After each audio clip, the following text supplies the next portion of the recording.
नमस्कार, जय हिंद दोस्तों। आप देख रहे हैं मास्टर वीडियो ऑफिशियल। आशा करते हैं आप सब अच्छे होंगे। अभी जो यूपीएस के बारे में आया है उसी पे अभी हम बात करने वाले हैं, क्योंकि देखिए इससे पहले जो भी सरकारी नौकरी की तैयारी कर रहे थे, जब देखिए बेरोजगार होता है तब तो सीधा लगता है कि नौकरी हो जाए, सरकारी नौकरी बहुत अच्छा है। लेकिन जब आपको नौकरी हो जाएगा तब आपको ये चीज़ ना बहुत अखड़ेगा कि पेंशन नहीं है, फिर क्या होगा, एक टेंशन रहता है। ठीक है, तो इस चीज़ को लेके पहले तो एनपीएस था जो कोई उससे संतुष्ट नहीं था, पता नहीं बस न्यूज रिपोर्टर सभी था उससे संतुष्ट था, नहीं तो कोई संतुष्ट नहीं था उससे। फिर अभी जो है उसमें यूपीएस को मान्यता दे दिया गया है सरकार के द्वारा। तो यूपीएस को आप पुराने पेंशन स्कीम से तुलना तो नहीं कर सकते, क्योंकि पुराना पेंशन स्कीम बहुत अच्छा था अगर तुलना करें तो। हाँ, एनपीएस से थोड़ा अच्छा इसको कह सकते हैं। तो इसी भी हम पूरा बात करेंगे। पहले बता दें, आप किसी भी एग्जाम की तैयारी कर रहे हैं उसमें आपको टेक्स्ट बुक का प्रैक्टिस सेट हेल्प करेगा। अभी इसमें ईयरली पास प्रो के लिए सेल चल रहा है, फ्यूचर ऑफिसर सेल, जिसके अंतर्गत जिसका प्राइस 700 के आसपास हुआ करता है वो अभी 527 रुपये मिल जाएगा। और अगर आप MBO कोड यूज़ करेंगे तो 12% का एक्स्ट्रा डिस्काउंट मिल जाएगा। और अगर आपका सिलेक्शन हो जाता है तो फुल रिफंड भी मिल जाएगा। और सबसे अच्छी बात यहाँ पे ये है कि 17 लाख के आसपास बच्चे इनरोल हैं, तो आपको रियल कंपटीशन ही पता चल पाएगा कि आपका इसमें रैंक कैसा आता है। और एक एग्जाम के साथ साथ अलग अलग एग्जाम का भी क्वेश्चन मिल जाएगा, तो आपको एक पैटर्न भी पता चल पाएगा। तो लिंक डिस्क्रिप्शन बॉक्स में, कोड यूज़ करना है MBO, जो भी मैक्सिमम डिस्काउंट है वो। तो अब बारी बारी से बात करते हैं कि यूपीएस जो पेंशन स्कीम है उसमें क्या सब पॉइंट इंपॉर्टेंट है, क्योंकि कहने के लिए तो पूरा बुक टाइप का या फिर 1 घंटे तक का भाषण वो सब है, लेकिन जो एक हमारे लिए काम का है उस पर हम बात करते हैं। सबसे अच्छा, क्योंकि जब भी यूपीएस के बारे में सुने होंगे तो हमको भी ये लगा कि यार हम तो एनपीएस में पैसा कटवा रहे हैं तो क्या हमको फायदा नहीं मिलेगा। तो उसके लिए ये कर दिया गया कि आप यूपीएस को चुन सकते हैं। कैसे चुना जाएगा वो क्लियर नहीं किया गया है, लेकिन जनरली वही HRMS के थ्रू आप अप्लाई करोगे, या नहीं तो जो डीलिंग क्लर्क होगा, क्योंकि वहीं से ऐसा चेंज होता है, तो ये कुछ दिन के बाद अपडेट कर दिया जाएगा। मतलब अगर आप एनपीएस में हो तो आप यूपीएस में जा सकते हो, उसका कुछ टाइम पीरियड निर्धारित किया जाएगा। एक तो ये हो गया। दूसरा, जो लोग 2004 के बाद ड्यूटी ज्वाइन किए होंगे और उनका होगा रिटायर होने वाले होंगे, रिटायर हो गए होंगे, तो क्या उनको यूपीएस का फायदा नहीं मिलेगा? तो उनको भी मिलेगा, उनको भी अप्लाई करना पड़ेगा। उनको पूरा एरियर ओरियर जोड़ जाड़ के जो भी इंटरेस्ट के साथ उनको मिल जाएगा, तो कोई इससे वंचित नहीं रह जाएंगे, कोई ठगा ठगा सा महसूस नहीं होगा किन्हीं को। थोड़ा लेकिन ध्यान रखिएगा कि जब कोई टाइम पीरियड ऐसा मिलता है तो उसमें चेंज कर लीजिएगा, नहीं तो सरकार तो चाहती ही होगी कि लोग एनपीएस में ही रहे। एक तो ये हो गया। दूसरा, जैसे पैसा कटता है ना, हम लोगों को अभी 10% 12% जो भी पैसा कटता है एनपीएस के थ्रू, और सरकार उसमें कुछ पे करती है, तो यूपीएस में क्या हो जाएगा कि आपका 10% कटेगा, उस अमाउंट को बढ़ाया नहीं जाएगा, ये कहा गया। और सरकार 18.5%, 18.5% जो है सरकार उसमें पे करेगी।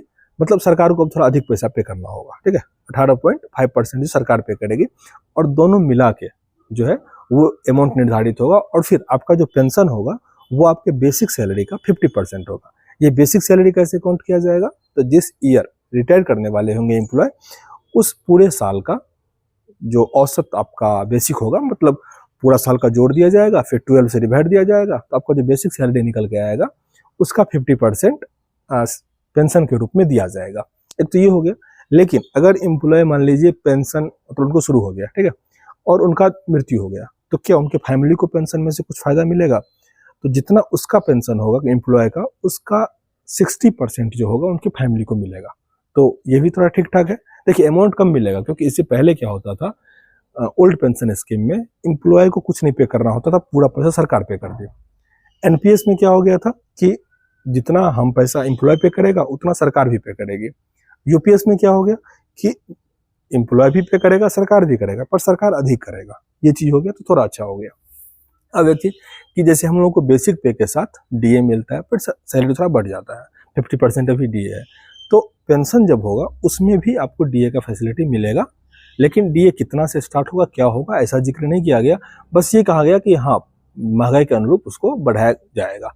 तो ये थोड़ा ठीक ठाक है। और ये एश्योरिटी जो है ना कि 10% आप जो पे कर रहे हैं उससे अधिक नहीं बढ़ेगा, ये थोड़ा अच्छा लगा। तो ये ओवरऑल हम लोगों को यही जानना था। और हाँ, कुछ कुछ चीज़ और है। जैसे मान लीजिए किन्हीं का सैलरी कम है और वो जल्दी नौकरी छोड़ दे रहे, रिटायर हो जा रहे हैं, कुछ ऐसा सीन हो रहा है, तो कम से कम उनको 10,000 रुपया जो है वो पेंशन के रूप में मिलेगा ही मिलेगा। ये मिनिमम क्राइटेरिया फिक्स किया गया है।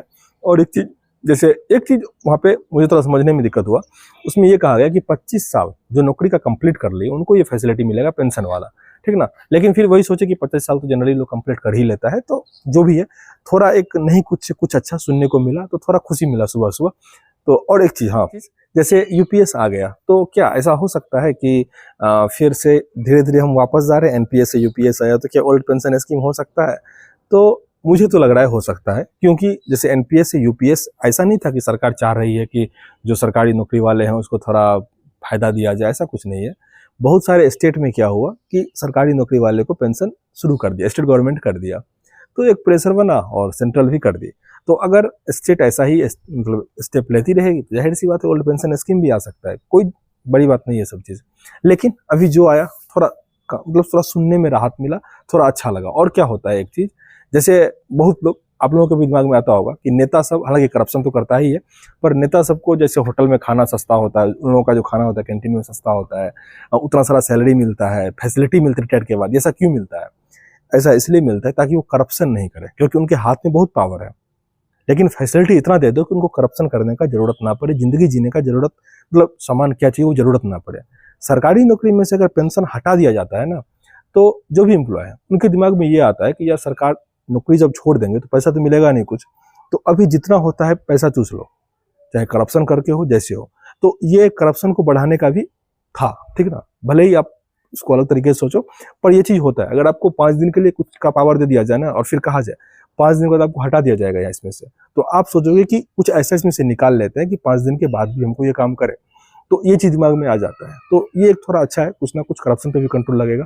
खैर यही था ओवरऑल जो एक सामान्य आदमी को जरूरत होता है, ठीक है, नहीं तो कहने के लिए तो बहुत कुछ है। आई होप सुन के अच्छा लगा होगा और कुछ खास अपडेट होगा साझा किया जाएगा। मिलते हैं नेक्स्ट वीडियो में, तब तक के लिए जय।